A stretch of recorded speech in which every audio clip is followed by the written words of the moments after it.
मेरा नाम मान सिंह राठौड़ है और मैं जम्मू कश्मीर युवक कांग्रेस का प्रभारी हूँ।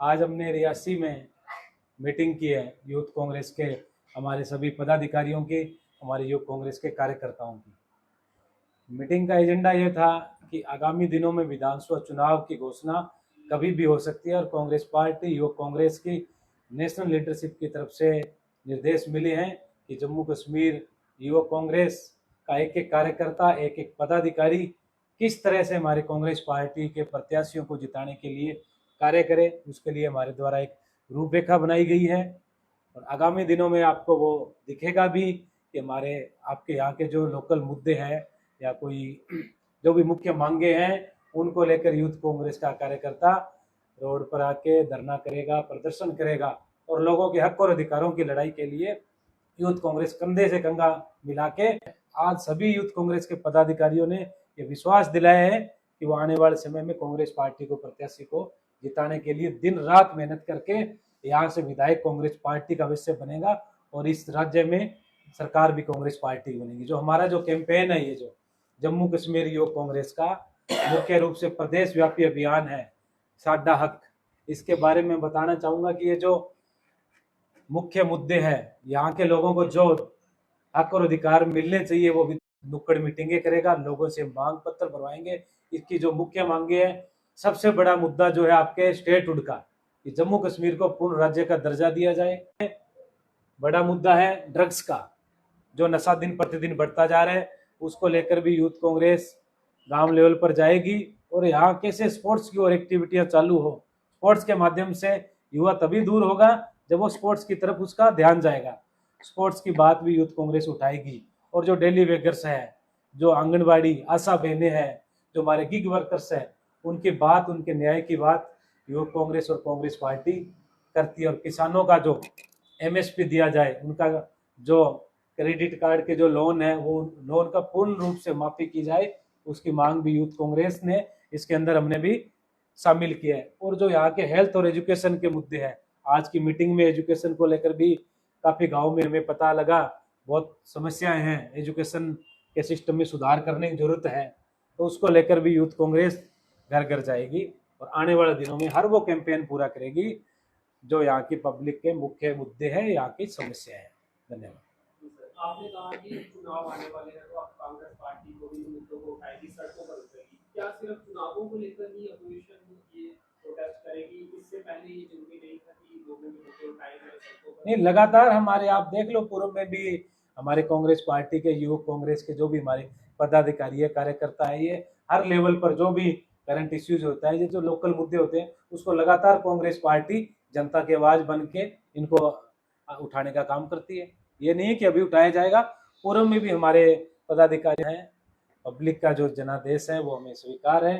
कहीं ना कहीं हमारी पार्टी से या कुछ कमियां रही है तो उसमें सुधार करके आने वाले दिनों में जो विधानसभा चुनाव होंगे हम उस पर ग्राउंड स्तर पर जाके काम कर रहे हैं।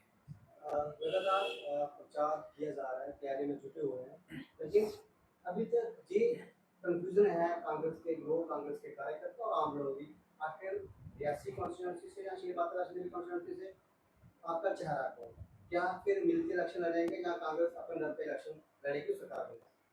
देखो, हम यूथ कांग्रेस के पदाधिकारी हैं और मैं यूथ कांग्रेस का प्रभारी हूँ। जो चेहरा यहाँ से कौन होगा, सबसे पहले तो मैं कहना चाहूँगा कि जनता का जनादेश स्वीकार होता है और पब्लिक ही जिसके फेवर में होगी। पार्टी के द्वारा जो सर्वे कराया गया है, जो जिसकी ग्राउंड रिपोर्ट गई है, और ये टिकट देने का काम सीनियर कांग्रेस का है, एआईसीसी का है, वो हमारा काम नहीं है। यूथ कांग्रेस का काम है कि हर कैंपेन को पूरा करके हम ताकत लगा के हमारे प्रत्याशियों को जिताने का काम करेंगे। स्टेटहुड सबसे बड़ा मुद्दा रहेगा। हाँ, स्टेटहुड सबसे बड़ा मुद्दा है। इसको लेकर यूथ कांग्रेस पिछले एक महीने से हमारी सर्वे चल रहा है। कांग्रेस पार्टी का, पार्टी की तरफ से हर लेवल पर जो सर्वे होते हैं या यहाँ के जो सीनियर्स नेता हैं उनकी राय मशविरा करके जो अंतिम में हमारा जो पार्टी की सीईसी है, सेंट्रल इलेक्शन जो कमेटी है, उसमें नाम घोषित होते हैं और उसमें कैंडिडेट डिसाइड होता है। रविंद्र रैना जो कि भाजपा के मुखिया हैं जम्मू कश्मीर के, उन्होंने 50 पार का दावा किया है। आप भी कोई ऐसा दावा करेंगे कि कितनी सीटें आप हासिल करेंगे? उसके बारे में हमारे जो प्रदेश के साथी है वो ज़्यादा बता पाएंगे। अजय जी 50 पार का दावा कर रही है तेलंगाना बीजेपी, आप क्या कहना चाहेंगे?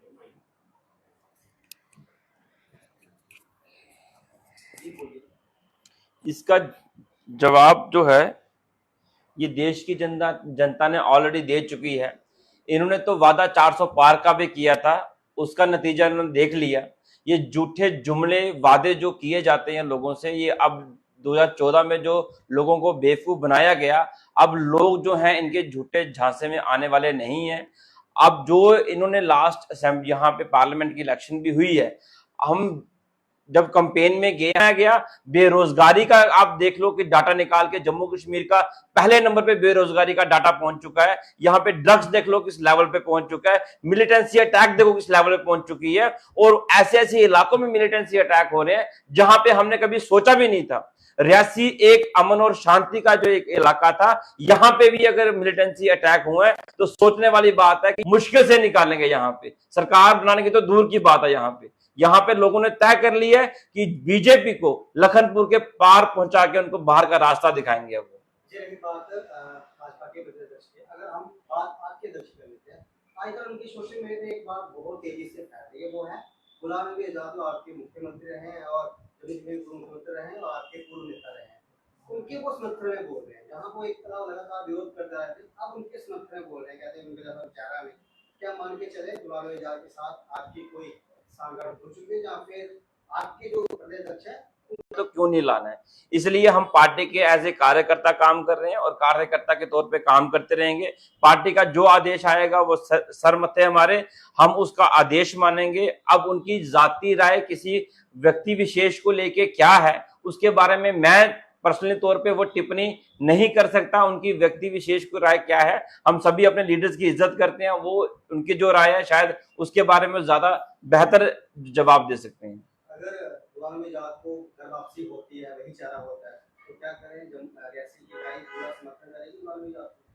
हम अपनी पार्टी के साथ हैं। हम जो हमारी पार्टी फैसला करेगी हम अपनी पार्टी के फैसले के साथ हैं। हम एक कार्यकर्ता के तौर पे काम कर रहे हैं। जो हमारे सीनियर लीडर्स जो आदेश देंगे हम एज ए कार्यकर्ता वो जो काम करेंगे, क्योंकि हम समझते हैं कि जो हमारे लीडर्स जो फैसला लेंगे ये जम्मू कश्मीर की भलाई के लिए लेंगे। जम्मू कश्मीर से के लोगों से सलाह की जाएगी और मैं समझता हूँ मुझे अपनी लीडरशिप पे पूरा भरोसा है। अगर किसी भी लीडर को जो गए हुए हैं उनको वापस अगर लाना होगा तो वो डायरेक्टली नहीं लाएंगे, वो पूरी डिस्कशंस होंगी और लोगों से बात की जाएगी। अगर लोगों की राय होगी कि उनको वापस लाने से लोगों की भलाई है, जम्मू कश्मीर के लोगों की भलाई है, तो उनको वापस लाने में शायद नहीं हिचकिचाएंगे। अगर लोगों को राय होगी कि इनको वापस ना लाया जाए तो उनकी राय को जनता जनार्दन है, जनता से पूछ के ही कोई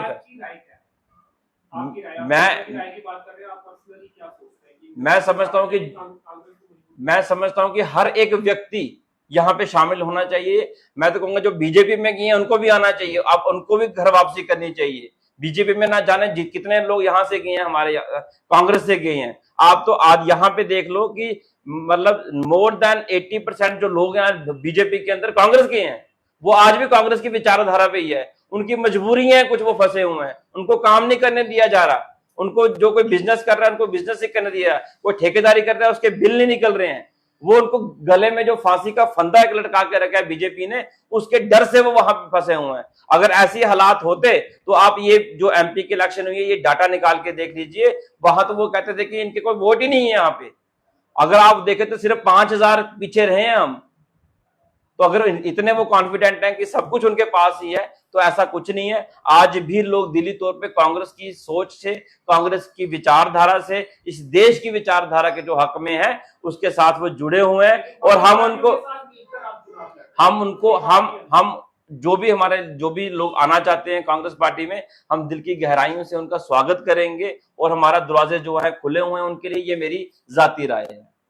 गुलाम नबी आजाद जिंदाबाद के नारे आप लगाएंगे? हम कांग्रेस पार्टी के जिंदाबाद के नारे लगाएंगे। लगातार चुनाव के मंथन किया जा रहा है, चर्चा की जा रही है कौन प्रत्याशी होगा, किस तरह से मजबूती पार्टी को दी जाए, लेकिन आज के द्वारा कुछ दिन पहले प्रदर्शन किया गया कि सारी पावरें जो है वो एलजी को दी गई है, वो पावरें वापस नहीं की जाती। आपने कहा कि एमएलए बनता है, मंत्री बनता है, जहाँ तक मुख्यमंत्री बनता है वो डमी बनता है, क्या उस पर भी मंथन किया जा रहा है? क्या आपकी राज्य की मांग पहले रहेगी, बाद में इलेक्शन होना चाहिए? ये देखिए, हम from the very first day हम यही अपील कर रहे हैं कि स्टेट का दर्जा वापस दिया जाए। उसके पीछे यही कारण है कि जब तक स्टेट का दर्जा वापस नहीं दिया जाएगा तो जो एमएलए भी होगा तो वो भी कोई डम्मी ही रहेगा, उसके पास कोई पावरलेस एमएलए होगा, वो लोगों के काम नहीं कर पाएगा।